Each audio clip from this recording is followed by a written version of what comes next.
parte es que me encanta. ¿Cómo invertir en la realidad? Ok. La realidad, bueno, ahora nos explica qué es esto de invertir. Vamos a imaginarnos invertir en, no sé, en un negocio, ¿verdad?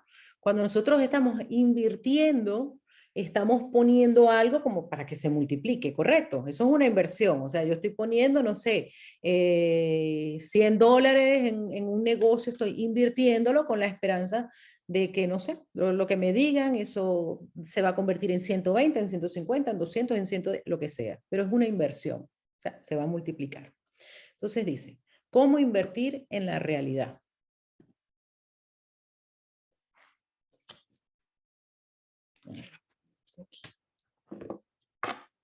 Esto aquí nos está hablando algo de la Biblia. Dice, te pedí una vez que vendieras todo cuando tuvieses, que se lo dieras a los pobres y que me siguieras. Todo el mundo ha visto eso en la Biblia, ¿correcto? Jesús le dice, bueno, si me quieres seguir, vende todo lo que tienes, dáselo a los pobres y me sigue. El tipo dio media vuelta y se fue. Así lo ponen en las películas de Cristo. Bueno, dice, te pedí una vez que vendieras todo cuando tuvieses, que se lo dieras a los pobres y que me siguieras. Esto es lo que quise decir. Si no tienes interés alguno en las cosas de este mundo, puedes enseñarles a los pobres dónde está su tesoro. Vamos a entender algo. Cuando nos habla aquí de pobres, no se está refiriendo en dinero, que también pudiera ser, ¿ok? Sino que como en nuestra verdadera identidad está la abundancia y no hay pobreza. Entonces aquí estamos en la negación de la verdad. Es otra forma de decir que como se inventó una conciencia opuesta a la verdad, entonces es una conciencia de pobreza. Pero pobreza puede ser en cualquier área, ¿no? Pero es como algo total. Es una conciencia de carencia. Entonces dice, esto es lo que quise decir. Si no tienes interés alguno en las cosas de este mundo, puedes enseñarles a los pobres dónde está su tesoro. Los pobres son sencillamente los que han invertido mal, y vaya que son pobres. Puesto que están necesitados, se te ha encomendado que los ayudes, pues te cuentas entre ellos. Observa lo bien que aprenderías tu lección si te negaras a compartir su pobreza, pues la pobreza no es otra cosa que insuficiencia, y solo hay una insuficiencia, ya que solo hay una necesidad. Ok. Esto es, me encanta. Esto, bueno, esto es para lo que nos guste. Miren esto. Cuando Jesús dice, vende todo cuanto tienes, se lo das a los pobres y me sigues, me recuerda mucho en el manual para el maestro, donde dice de esto de aumentar la confianza, que en un principio hay un periodo en que parece que se pierde todo. Y ese que se pierde todo, que no significa que haya que perderlo todo, es una forma de darnos cuenta que no es lo más importante. Y entonces, de alguna forma, cuando nosotros nos pasa, por eso muchas veces en estas situaciones duras que nosotros tenemos, eh, que nos llevan a conectarnos con nuestra verdadera identidad, a conectarnos con Dios, fíjense, es como una vez leí, bendita esa situación que te hizo conectar con Dios. Y significa que muchas veces uno tiene como que soltar el control, ¿no? Es ese momento de lo que llaman, no sé, la noche oscura del alma, en los que uno dice, ya no, suelto el control de todo. Y entonces dice, ahí empiezas a darte cuenta cuál es tu tesoro. Empiezas a poner tu certeza, tu tranquilidad en nuestra unidad con Dios y no en los tesoros del mundo, que los tesoros del mundo tienen, ahora creo que es en este capítulo, sí, donde habla de busca y no halles, que es lo que nos hace el ego, que busquemos la felicidad afuera y no la encontremos. Entonces es como en esta percepción que tenemos equivocada de que necesitamos, dependemos de lo de afuera para ser felices, nos ponemos en una conciencia de carencia. La dependencia es el apego, es carencia.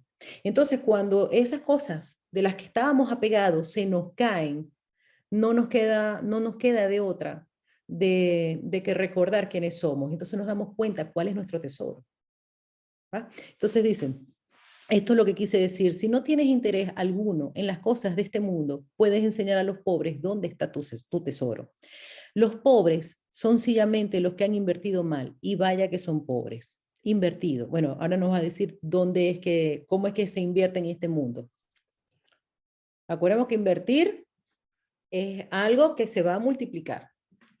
Entonces, aquí se ha invertido de cierta forma en la que somos pobres, en conciencia de carencia. Puesto que están necesitados, se te ha encomendado que los ayudes, pues te cuentas entre ellos. ¿Ok? Entonces, aquí cualquier sensación de carencia es lo mismo que hemos venido hablando. Se necesita ayudar a aquellos, miren, por ejemplo, nosotros, un punto claro. ¿Qué pensamos que necesitamos en nuestra vida? Tenemos que darlo. Miren, puesto que están necesitados, se te ha encomendado que los ayudes, pues te cuentas entre ellos. Necesitamos esa ayuda que podemos dar. Observa lo bien que aprenderías tu lección si te negaras a compartir su pobreza. Lo mismo que decir, lo que hablábamos, compartir su pobreza es compartir ese pensamiento, es decir, tienes razón, es que no se puede, es que es muy difícil, es que no sé qué, es que tal, no compartas esos pensamientos, no son verdad. Me recuerdan estos días una persona que me escribió y me dice, tiene un negocio bastante grande. Oye, tú sabes que pasé unos presupuestos y no me los han aprobado, y tú sabes que no sé qué, que no sé cuánto, no sé qué. Entonces, bueno, yo le iba respondiendo y de alguna forma ella estaba en ese momento, como hemos estado todos en muchas veces, metidas en su bucle, en su victimismo, y yo me acuerdo que y yo le dije, ay, Espíritu Santo, ¿qué le respondo yo aquí? Y de pronto quedé loca porque lo que me dice, pero con mucha certeza, me dice, dile que no comparte su pobreza, que si quieres que le digas que no tiene salida, que tú no estás de acuerdo con eso. Yo la verdad que no estaba de acuerdo con decirle eso, o sea, con lo que ella pensaba, y se lo puse. Y entonces cuando yo le digo que, yo le puse así, le escribí, yo le digo, ¿qué quieres que te diga? ¿Que no tiene salida? No lo pienso. Y ahí no me respondió más. Y después al día siguiente me dice que pasó toda la noche pensando en eso, que se le vinieron muy buenas ideas y no sé qué.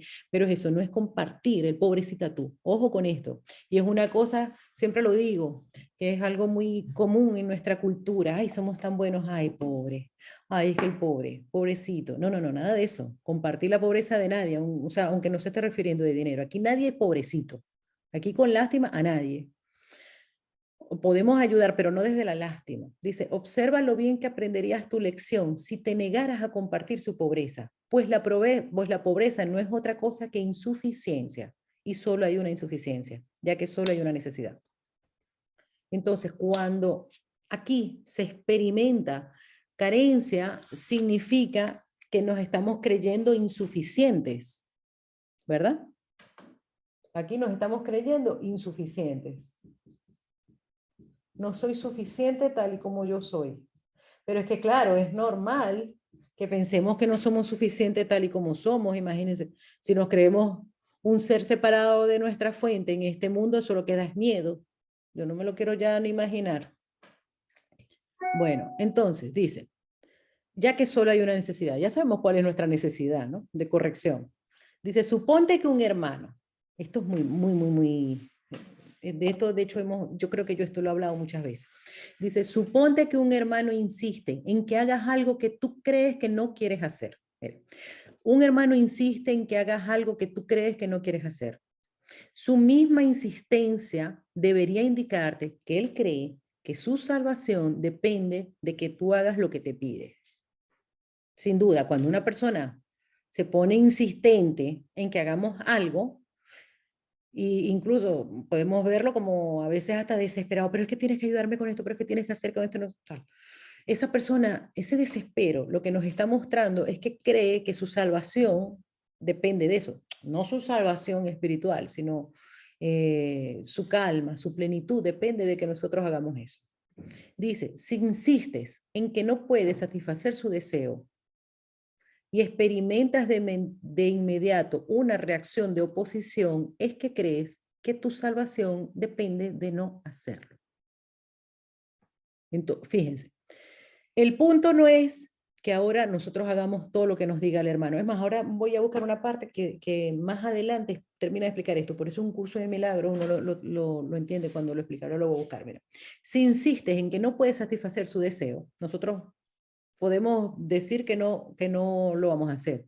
Pero dice, si insistes y experimentas, o sea, esto es una cuestión interna, experimentamos de inmediato una reacción de oposición, es decir, internamente nos ponemos como que no, o sea, como saben, como que nos ponemos nosotros eh, también en el mismo punto, o sea, es como lo mismo de esa persona, pero del otro lado. No, no, no, no, no, no. Dice, es que crees que tu salvación depende de no hacerlo. Aquí es el mismo error. Dice, estás por lo tanto cometiendo el mismo error que él y haciendo que que su error sea real para ambos. O sea, se vuelve eso un problema básico en el ego. Insistir significa invertir. Mire, y aquí estamos en cómo invertir en la realidad. Nosotros hemos invertido mucho en la negación de la verdad. Dice, insistir significa invertir. Y aquello en lo que inviertes está siempre relacionado con tu idea de lo que es la salvación. Invertir. Vamos a hablarlo de otra forma. En enfoque, en pensamiento. Aquello en lo que nosotros le estamos dando vueltas y vueltas y vueltas y vueltas espiritualmente, energéticamente, estamos invirtiendo en eso, lo estamos multiplicando. ¿Ves? Entonces eso es invertir. Cada vez que esto es buenísimo para aplicarlo, de nosotros darnos cuenta en qué estamos invirtiendo con el poder que le estamos dando a un pensamiento, tenemos que decir es esto, estamos insistiendo en ese pensamiento, estamos invirtiendo ahí. En este punto de la conciencia hemos invertido mucho en el miedo. Entonces dice, la pregunta se compone de dos partes. Primera, ¿qué es lo que hay que salvar? Y segunda, ¿cómo se puede salvar? ¿Qué es lo que hay que salvar? Ahora, en este de, ¿cómo se dice?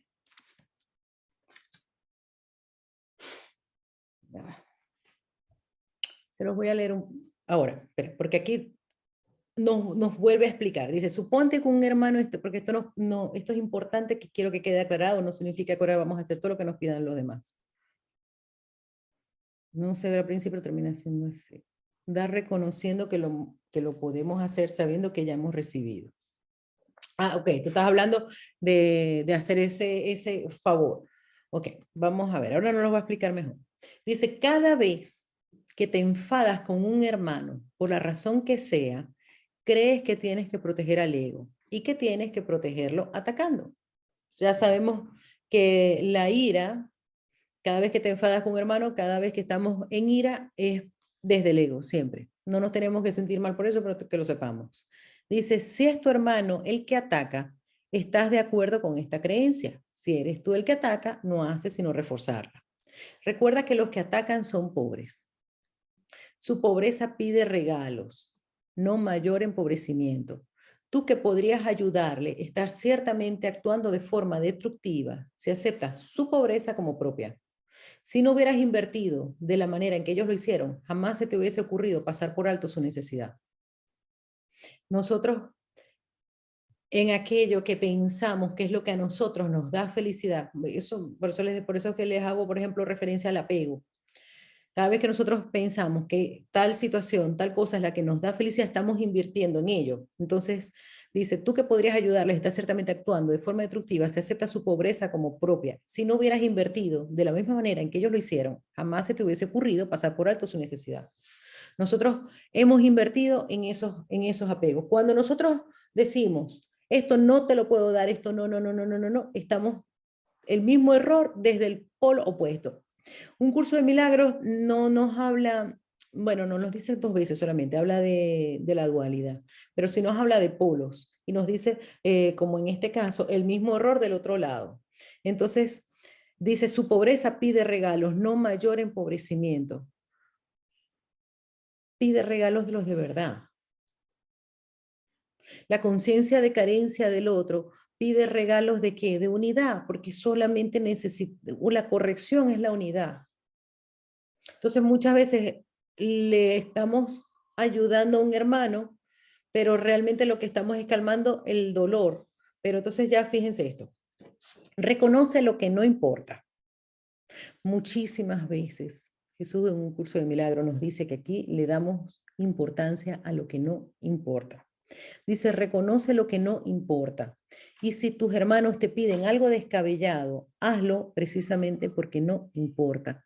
Esto es, por ejemplo, cuando yo les digo que, por ejemplo, en psicoterapia viene una persona y estamos, la persona dice, no, es que yo lo que necesito eh, es sanar a mi niño interno. Vamos a sanar al niño interno. No hagamos de las cosas un problema. Dice, reconoce lo que no importa. Y si tus hermanos te piden algo descabellado, hazlo precisamente porque no importa. No porque es que además, porque les digo, porque además nosotros, esto con un curso de milagros lo podemos utilizar desde el ego. No, no, no, porque eso no hace falta, porque lo que hay es que entregar son todos los pensamientos que tú les tienes miedo y no sé qué, no sé cuánto, porque eso no es necesario. Ya va, eso no importa. Vamos a complacerlo, vamos a unirnos, vamos a unir las intenciones, vamos a ser bondadosos. Allá hay un milagro, porque además nos ayuda a nosotros a soltar el control, a, a poner las cosas en manos del amor. Entonces dice, niégate, y tu posición demuestra que sí te importa, ¿a que sí? No, eso no me importa, no, tu posición demuestra que sí te importa. Dice, reconoce que es lo que no importa.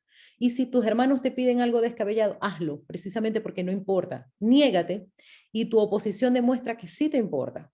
Eres únicamente tú, por lo tanto, el que determina si la petición es descabellada o no. ¿Se fijan? Y toda petición de un hermano es tu propia petición.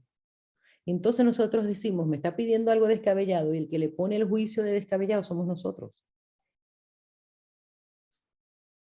Y lo hacemos desde nuestra propia conciencia. Dice, ¿por qué te empeñas en negarle lo que pide? Por eso es que también en el manual para el maestro nos dice que una de las cosas que tenemos que ir desarrollando es la honestidad con nosotros, o sea, de estar siempre, esto es muy lindo, porque nos permite estar en presencia. Dice, ¿por qué te empeñas en negarle lo que pide? Pues negárselo es negártelo a ti mismo y empobrecerte a ti y a él. Él está pidiendo la salvación, al igual que tú, como él cree que es. La pobreza es siempre cosa del ego, nunca de Dios. Ninguna petición es descabellada para el que reconoce lo que es valioso y no acepta nada más. Ok. Ninguna petición es descabellada para el que reconoce lo que es valioso y no acepta nada más. ¿Qué es lo que es valioso? La bondad. Lo que es valioso es la paz, lo que es valioso es la unidad, no tener razón, no decir esto es lo que es, esto es lo que es. Pero entonces, aquí hay en el capítulo número 16, le voy a leer una cosita que habla de esto, es como la continuación de esto. Porque el poder de la santidad. Uh-huh.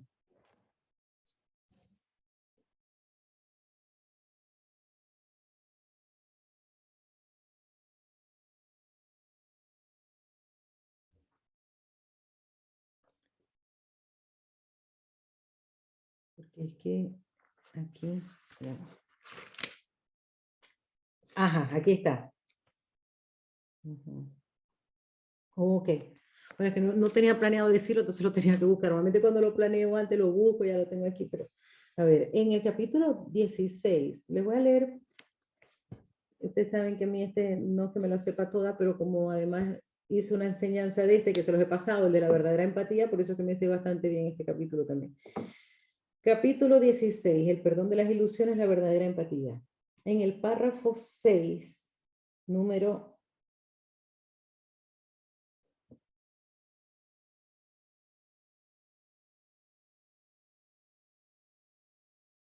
Número 3. Dice, no intervengas en esto ni trates de reemplazarlo con un milagro tuyo. He dicho, ¿ok? Fíjense aquí, esto es lo que está buscando. He dicho que si un hermano te pido que hagas algo que a ti te parece absurdo, que lo hagas. ¿Verdad que sí? Fíjense, nos lo está diciendo el capítulo 16, pero es la continuación de esto. Porque aquí es donde nos lo dice. Dice, he dicho que si un hermano te pide que hagas algo que a ti te parece absurdo, que lo hagas. Pero ten por seguro que esto no significa que tengas que hacer algo que pudiera ocasionarte daño a ti o a él. pues lo que le hace daño a uno le hará daño al otro. Las peticiones absurdas son absurdas sencillamente porque son conflictivas, ya que siempre contienen ciertos elementos del deseo de ser especial. Solo el Espíritu Santo reconoce las necesidades absurdas, así como las reales, y Él te enseñará cómo satisfacer las dos sin que ninguna quede excluida. Y tú intentarás hacer esto únicamente en secreto y pensarás que al satisfacer las necesidades del uno, el otro no se ve afectado, porque los mantiene separados y ocultos el uno al otro. Fíjense, aquí lo que nos está diciendo es que nosotros preguntemos. Aquí termina siendo la solución, siempre termina siendo la unidad. Nuestro hermano nos hace unas peticiones que a nosotros nos pueden parecer descabelladas. Y entonces aquí, en lo que les acabo de leer del capítulo 16, nos dice como que cuál es el límite. Nosotros no sabemos si al acceder a esas peticiones realmente estamos ayudando a esa persona o le estamos aumentando sus ilusiones. En lo que no importa, no importa. Pero, por ejemplo, vamos a suponer una persona, una cosa cotidiana. Mira, búscame a mi hijo al colegio mañana, por favor. Sí, entonces uno busca al muchachito al colegio. Y de pronto, la semana siguiente me vuelve a decir, ay, me lo puedes ir a buscar porque tengo clase de pilates, ¿verdad? Y entonces uno deja de hacer su cosa para que esa persona vaya para pilates. Y entonces me lo puedes buscar otra vez porque ahora es que ahora quiero hacer una de no sé, de lo que sea. Y entonces uno dice, no, imagínate, esto es descabellado, pero yo lo voy a hacer porque a mí me está diciendo que lo haga. No, no, no. O sea, estás retrasando tu camino, que es lo que nos está diciendo aquí. Tú no sabes si estás retrasando tu camino y el de él. O sea, el favor que le hagas al otro no te puede retrasar a ti. Entonces sí, pueden ser descabelladas, pero nosotros tenemos que pensar, esto que yo estoy haciendo me está retrasando a mí. Entonces no es plan. Nosotros lo podemos medir por eso. ¿Lo está retrasando a la otra persona? Preguntemos al Espíritu Santo y nos lo va a decir muy claro. No, la persona, qué sé yo, no, siempre está como diciéndole a los demás que le hagan las cosas y no se hace responsable, no es un adulto, no sé qué, ¿me entiendes? Entonces muchas cosas que quizás lo mejor es decir que no. Vamos a pedir. Y la lógica siempre no los va a responder. Ok. La salvación es para la mente y se alcanza por medio de la paz. Ok. Aquí nos está explicando, ya lo ha explicado, pero ya ahora se nos va más dentro. La salvación es para la mente y se alcanza por medio de la paz. La salvación es mental. Nosotros estamos angustiados y necesitamos salvación y se alcanza por medio de la paz. La mente es lo único que se puede salvar y solo se puede salvar a través de la paz. Cualquier otra respuesta que no sea amor surge como resultado de una confusión con respecto a qué es la salvación y a cómo se alcanza. Y el amor es la única respuesta. Miren, cualquier otra respuesta que no sea amor surge como resultado de una confusión con respecto a qué es la salvación y a cómo se alcanza. Ok, nosotros tenemos que mantener claro, la salvación es solo en la mente, la salvación no es a nivel físico.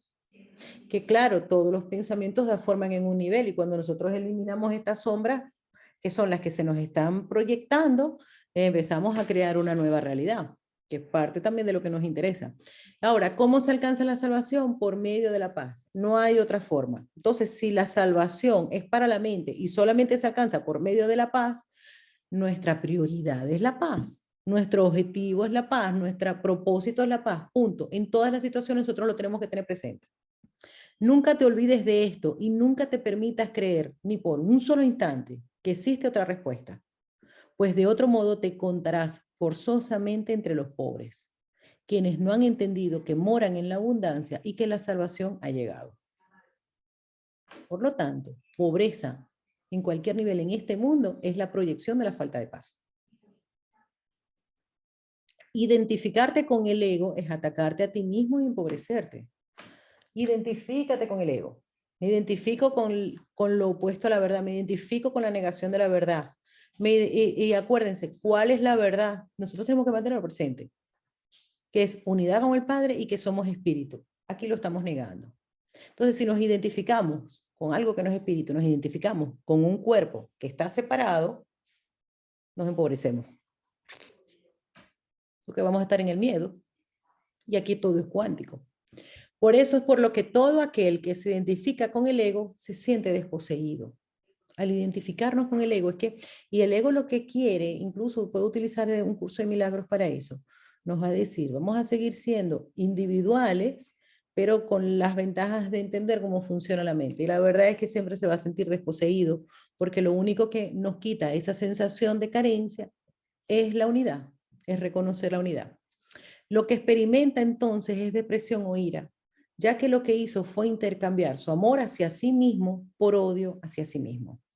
Y como consecuencia tiene miedo de sí mismo. Porque aquí nos dice que en el ego intercambiamos el amor hacia nosotros mismos, que es el amor a Dios, y hacia nosotros mismos, porque así fuimos creados en amor, lo intercambiamos por odio hacia sí mismo. Porque aquí, al creer que hemos negado la verdad, eh, eso genera en nuestra conciencia algo opuesto.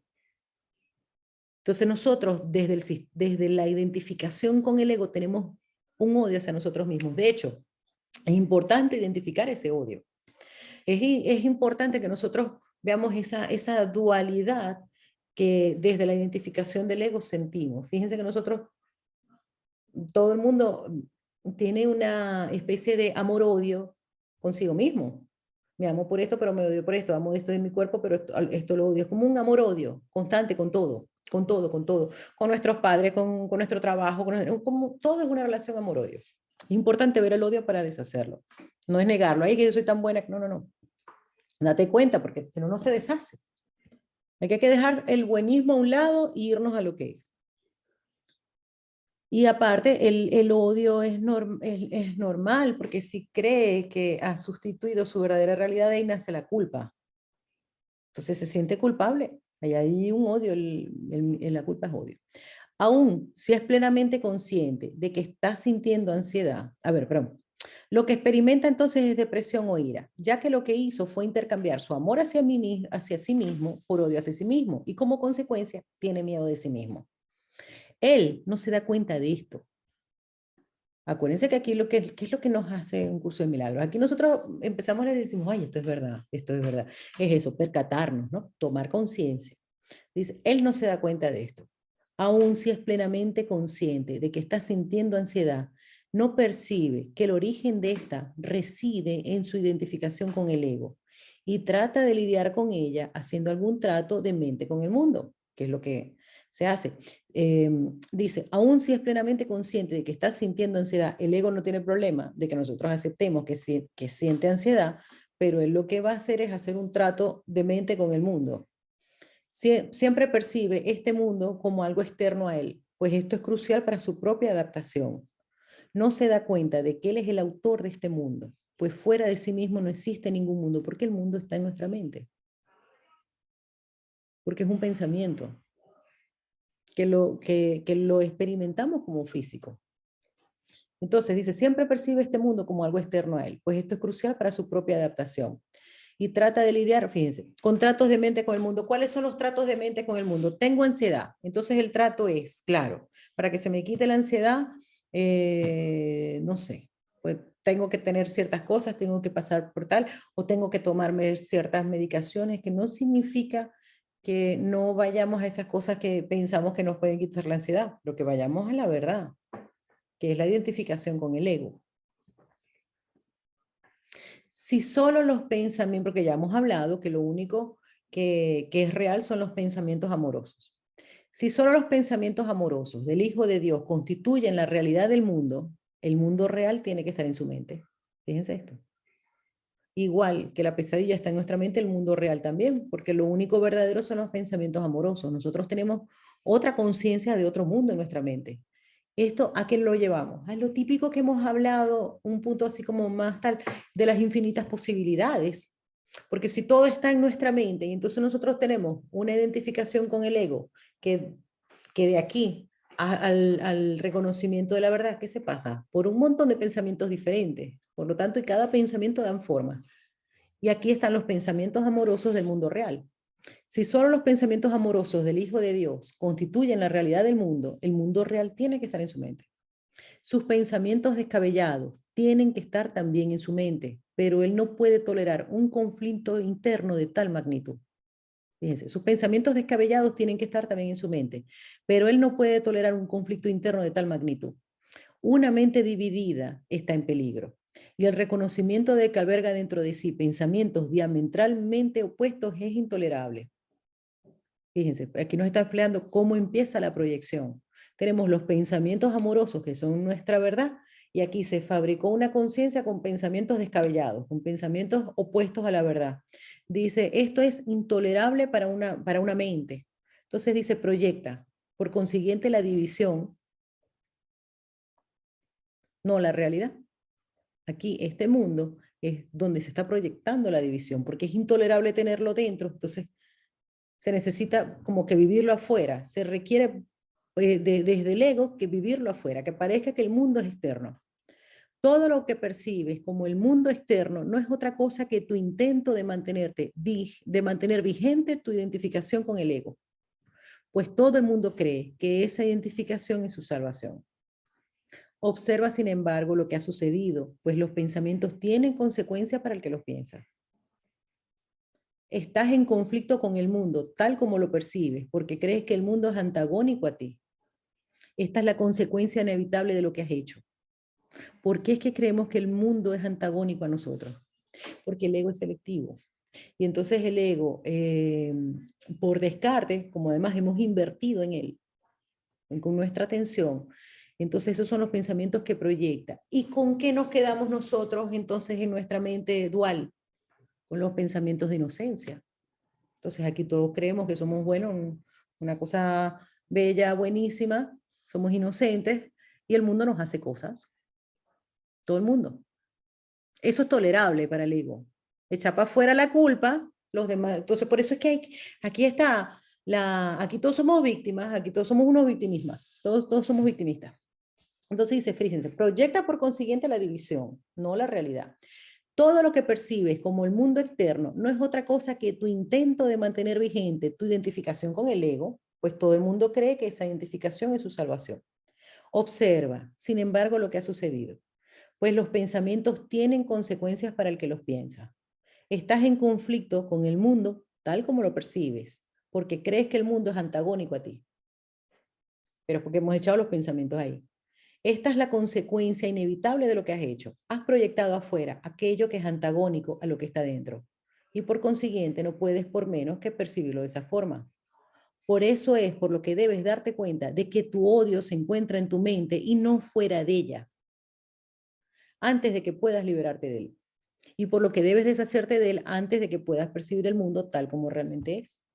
Tal como realmente es, desde los pensamientos amorosos. Acuérdense que el mundo realmente también es como que hay dos mundos, ¿no? Está el mundo real, que es el de los pensamientos amorosos, que también está disponible allí, y el de los pensamientos de división de nosotros. Y esos pensamientos de división tenemos que ver el odio escondido dentro, tenemos que ver qué es el miedo y entregarlo de manera, fíjense, puedes liberarte de él y por lo que debes deshacerte de él antes de que puedas percibir el mundo tal como realmente es. O sea, antes de poder percibir el mundo tal como es, tenemos que liberarnos de esos pensamientos descabellados.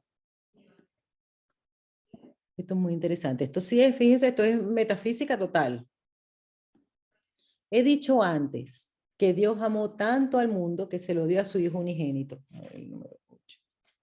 Eso lo dijo en el capítulo 2. En el capítulo 2 dijo eso. He dicho antes que Dios amó tanto al mundo que se lo dio a su Hijo unigénito. Dios ciertamente ama el mundo real y aquellos que perciben la realidad de este no pueden ver el mundo de la muerte, pues la muerte no forma parte del mundo real en el que todo es un reflejo de lo eterno. Fíjense, nos dice que en el mundo real no hay muerte. Dios te dio el mundo real a cambio del mundo que tú fabricaste como resultado de la división de tu mente, el cual es el símbolo de la muerte. Pues si pudieras realmente separarte de la mente de Dios, perecerías. Ok, por eso es que aquí se fabrica un cuerpo que muere, porque aquí cree que está separado de Dios, pero realmente nosotros si estuviéramos separados de Dios pereceríamos, porque por eso es que es nuestra fuente. O sea, Dios nos piensa en su pensamiento y seguimos vivos porque nos sigue pensando. Y siempre nos va a seguir pensando. Si nosotros no estuviéramos en la mente de Dios, pereceríamos. Y eso es lo que se ve desde la identificación con el ego y se proyecta en el mundo. Si me separo, muero, pues entonces se fabrica un cuerpo que muere. El mundo que percibes es un mundo de separación. Quizá estés dispuesto a aceptar incluso la muerte con tal de negar a tu padre. Sin embargo, él no dispuso que fuese así y por lo tanto no lo es. Tu voluntad sigue siendo incapaz de oponerse a lo que la suya dispone. Y esa es la razón de que no tengas ningún control sobre el mundo que fabricaste. La razón por la que nosotros, fíjense, aquí nosotros queremos controlar el mundo. Y dice, no puede ser bien, tu voluntad sigue siendo incapaz de oponerse a lo que la suya dispone. Y esa es la razón de que no tengas ningún control sobre el mundo que fabricaste. No es este un mundo que provenga de la voluntad, pues está regido por el deseo de ser diferente de Dios. Y ese deseo no tiene nada que ver con la voluntad. Fíjense, el mundo que has fabricado es, por lo tanto, completamente caótico. Este es un mundo fabricado, ya lo hemos hablado. Este es un mundo que se ha proyectado de un pensamiento imperfecto y es un mundo imperfecto, con un cuerpo imperfecto. Ya lo hemos hablado, ¿cuántas veces uno dice, pero bueno, si como esto, si hago esto, si hago tal, no me va a pasar nada en el cuerpo? Y de pronto, de un día para otro, mira, no sé, a este súper jugador, súper en forma, fitness, que comía no sé qué, que comía no sé cuánto, le dio un infarto. Uno dice, pero bueno, claro, pensamiento imperfecto. Entonces, fíjense, el mundo que has fabricado es, por lo tanto, completamente caótico y está regido por leyes arbitrarias que no tienen sentido ni significado alguno. Aquí hay muchas leyes. eh, Ahí en YouTube yo he hablado un poco de, no demasiado, de las leyes del universo. Hay muchas que yo digo, hay leyes que son del ego, son leyes caóticas. O sea, que hay, que dicen, no, la espiritualidad, la ley de no sé qué, hay muchas leyes aquí que son completamente desde el ego, que no las vamos a negar. Por ejemplo, la ley del karma. Eso es caótico, eso es del ego, pero se experimenta mientras se crea en ello.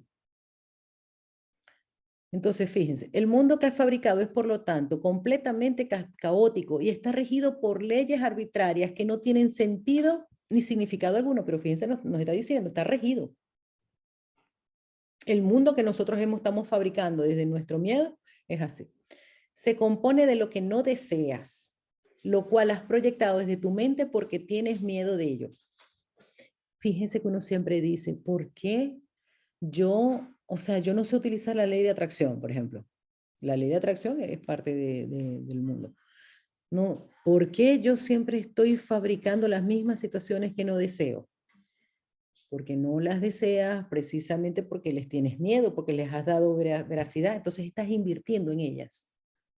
Acordémonos que estamos aquí en cómo invertir en la realidad, estamos invirtiendo continuamente desde el miedo, en lo que no deseamos, dice, lo cual has proyectado desde tu mente porque tienes miedo de ello. Sin embargo, un mundo así solo se puede encontrar en la mente de su hacedor, junto con su verdadera salvación. Igual que está ese mundo caótico, también está la verdad. No creas que se encuentra fuera de ti, el mundo no se encuentra fuera de ti, ya que únicamente reconociendo dónde se encuentra es como podrás tener control sobre él. Mientras nosotros pensamos que en el mundo pasan cosas que no tienen nada que ver con nosotros, nos quedamos ahí. Pero si nos entendemos que es nuestra proyección, vemos dónde estoy yo ahí. Y dice, y ciertamente tienes control sobre tu mente, dado que la mente es el mecanismo de decisión. Por lo tanto, por ahora nosotros vemos ese mundo caótico, le pedimos al Espíritu Santo que como lo ve Él. Porque nosotros vamos a estar siempre viendo lo que no deseamos. Y lo que no deseamos le tenemos miedo, entonces lo reforzamos, invertimos. Si reconocieras que cualquier ataque que percibes se encuentra en tu mente y solo en tu mente, habrías por fin localizado su origen y allí donde el ataque tiene su origen. Allí mismo tiene que terminar. Problema percibido, el problema está en nuestra mente. ¿Cómo, dónde está la solución? En nuestra mente. Pues en ese mismo lugar reside también la salvación. El altar de Dios, donde Cristo mora, se encuentra ahí. Acuérdense que el altar es un espacio en nuestra conciencia, es un espacio en nuestra mente, donde Cristo, que es el Hijo de Dios, que no está confundido con el ego, mora ahí. Nosotros tenemos una mente, una parte de nuestra mente que sabe que somos el Cristo, no está engañado pensando que no se identifica con el ego. Tú has profanado el altar, pero no has profanado el mundo. Cristo, sin embargo, ha puesto la expiación sobre el altar para ti. La expiación, deshacer este error, dejando de creer en Él. Lleva todas tus percepciones del mundo ante ese altar, pues el altar a la verdad, que es lo mismo que nos acaba de decir, todo lo que a nosotros nos da miedo, vamos a llevarlo a ese altar, vamos a entregarlo. Lleva todas tus percepciones del mundo ante ese altar, pues el altar a la verdad. Ahí verás tu visión transformarse y ahí aprenderás a ver verdaderamente. Desde este lugar en el que Dios y su Hijo moran en paz y en el que se te da la bienvenida, mirarás en paz hacia el exterior y verás el mundo correctamente. Mas para encontrar ese lugar, tienes que renunciar a tu inversión en el mundo tal como lo proyectas y permitir que el Espíritu Santo extienda el mundo real desde el altar de Dios hacia ti. Fíjense. Aquí nos está, al ego piensa que con esto entonces va a cambiar el mundo. Y aquí nos está diciendo no. Aquí lo que tienes es que entender que el mundo solo está en tu mente y nosotros somos el Hijo de Dios que tenemos una mente colectiva y todo el mundo lo ve. Entonces, pero nuestra función es en nuestra mente ver eso que hemos proyectado y decirle al Espíritu Santo que nos diga cómo lo ve. Y entonces cuando nos dice cómo lo ve, desde esa visión que nos va a dar, desde una visión pura, eso que estamos viendo cambia. Cuando nosotros cambiamos la manera en que vemos algo, esa situación cambia. Entonces es importante. Y la semana que viene vamos a hablar, miren, yo sabía que estaban, buscar y hallar. Fabuloso buscar y hallar. Buscar y hallar. Porque acuérdense que estamos en el programa del estudio del Espíritu Santo y el ego tiene su particularidad que siempre nos pone a buscar, pero no hallar.